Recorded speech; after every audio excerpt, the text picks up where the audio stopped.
Okay, so I just met a really lovely chap from Manchester.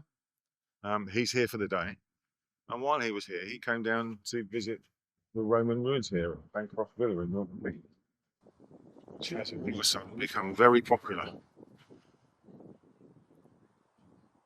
Now, I was talking to him about Roman ruins, and I mentioned somewhere that I visited a few weeks ago when I was on holiday in Shropshire. While I was there, I visited all the normal places like Bridgnorth and Much Wenlock, and there'll be some videos about those up here.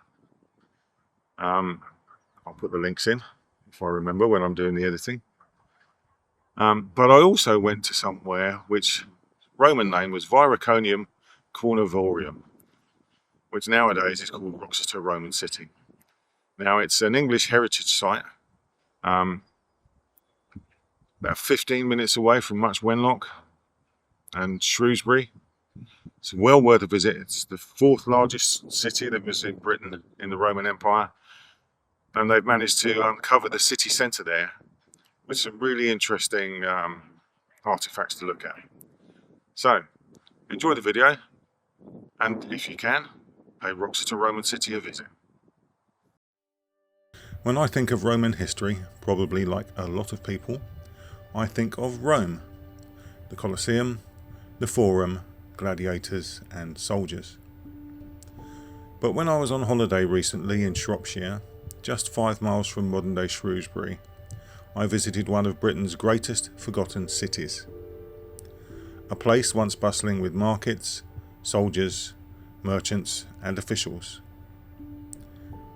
This is Wroxeter, known to the Romans as Viraconium Cornoviorum, once the fourth largest Roman city in Britain, home to more than 15,000 people. Long before the Romans arrived, this landscape belonged to the Cornovii, a farming people who lived in scattered farmsteads and hill forts like the mighty Wrekin, overlooking the future Roman city. There's no sign of widespread warfare here, no great battles, no burning settlements, just a quiet, thriving Iron Age society until the Roman army arrived in the 1st century AD. Roman forces pushed into the region, building temporary camps along the River Severn at Cound and Leighton to secure the crossing points. They advanced along high ground north of the Wrekin, a route that would later become Watling Street, one of the most important Roman roads in Britain. Soon, the Romans established a frontier post here, manned by Thracian auxiliary troops, soldiers from what is now Bulgaria, Greece and Turkey. The Romans built a legionary fortress at Wroxeter, but around 90 AD the legions withdrew and the site transformed into a civilian city, the new capital of the Cornovii tribe. The city flourished after a visit from Emperor Hadrian in 122 AD, who ordered upgrades across Britain's frontier towns. For Wroxeter, these included a massive bathing complex, a grand forum, a bustling market, an aqueduct supplying fresh water, and substantial private houses with underfloor heating. Even after the fall of the Western Roman Empire, Wroxeter endured. One of the most intriguing finds is the tombstone of Cunorix, an Irish chieftain, likely a mercenary hired to defend the city in its final years. It dates to about the late 5th century, showing that Viraconium remained active long after Rome withdrew from Britain. Eventually, the city was abandoned. Its people moved to a smaller, more defensible settlement nearby. The site was excavated during the 19th century, and the most striking surviving feature today is the Old Work, a towering section of the bathhouse wall, the largest freestanding Roman ruin in Britain. Today, Wroxeter is one of the best preserved Roman sites in Britain, cared for by English Heritage. As well as the Old Work, the bath foundations and the outlines of the streets and buildings, there is a museum displaying artefacts from nearly 2,000 years of history.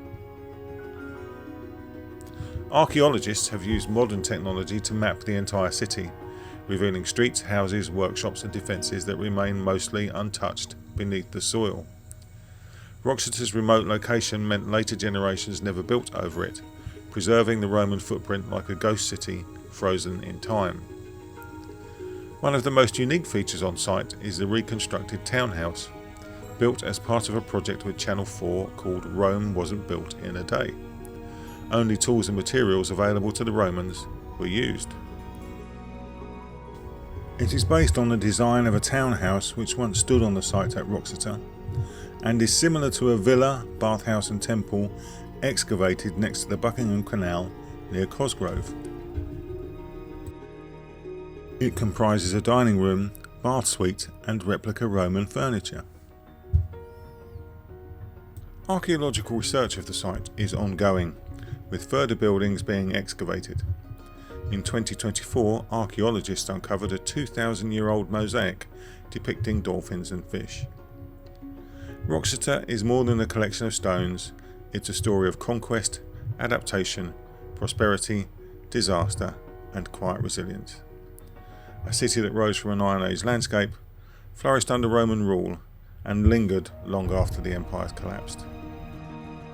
Only a few minutes off the A5 and so close to Shrewsbury, if you're in the area, it's well worth a visit.